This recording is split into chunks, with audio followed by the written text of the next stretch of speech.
את הבן אדם הבא אני לא יודע אם אתם מכירים. בא בן אדם שהיה צער ומאייר, בוא נגיד לא כל כך מוצלח. בתחילת דרכו הוא הלך להמון הוצאות ספרים, שכולם אמרו לו שהרעיונות שלו לא מספיק טובים, ושהוא פשוט לא מספיק יצירתי. וגם אחרי שהוא הצליח להוציא סרט, ועוד הלך לו סבבה, והוא כבר חשב שזהו, יאללה, הוא פרץ את התקרה.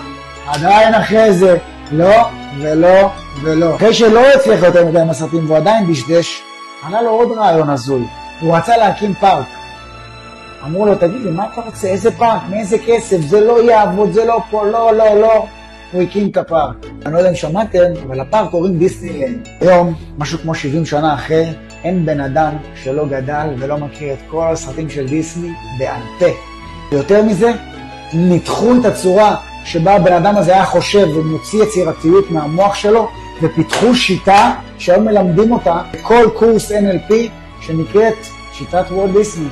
בוא נגיד דבר כזה, אם וולט דיסני היה מקשיב לכל אלה שאמרו לו לא בפעם הראשונה, השנייה, 100 וה-200, כל הילדות של כמעט כל ילד בעולם היום הייתה נראית שונה לחלוטין. לקבל לו זה בסדר. זה פשוט אומר שהבן אדם הצד השני לא רואה את מה שאנחנו רואים. תקשיבו לעצמכם, לכו אחרי החלומות שלכם ותעזרו לכל אלה שאומרים לכם לא היום להגיד לכם תודה מחר.